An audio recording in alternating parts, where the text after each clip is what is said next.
Wherever I go now, I'm among friends. Well, first,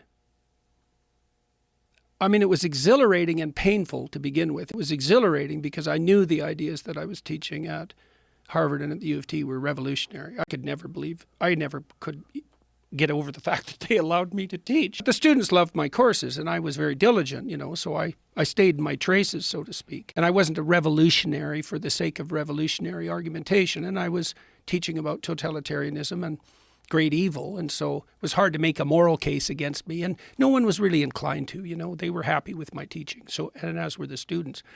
And I had a clinical practice which was quite extensive. But then when I first started to lecture much more broadly, we rented a theater and I did a series on Genesis. That was the first foray out into the public space, and it sold out. Well, that was when I started to encounter pain, I would say, at a crowd level. And that was rough, Joe, because I'm pretty good at getting people to open up to me right away. I learned that as a clinician, To have thousands of people do that, that's pretty rough. Now, it was good. It was a good thing, like all things considered, because people would tell me how miserable they were, how discouraged, and how sidelined, and often how bitter, how addicted, how imprisoned, and then tell me how much they had improved. But that was also, there was a tragic element to that, because it didn't take that much, to tap them into the right orientation. And so there was sadness in that, to see all these people who were demoralized, thousands of them, and then to see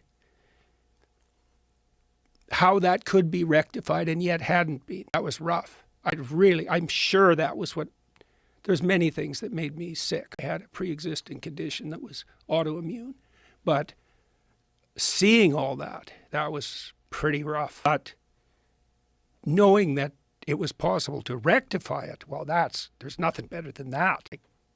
Wherever I go now, it's so interesting. Wherever I go now, I'm among friends. It's very strange. And I have security people, and they keep an eye on me, and all the interactions I have with people are positive. And I always take time for people, because, well, if they've been positively impacted by something that I've read or said, and they're trying to get their lives together, it's like, how about we encourage that? Because more of that would be real good. And if we had enough of that, then more of that would be real good and real necessary. Yeah. So, and good for everyone, too.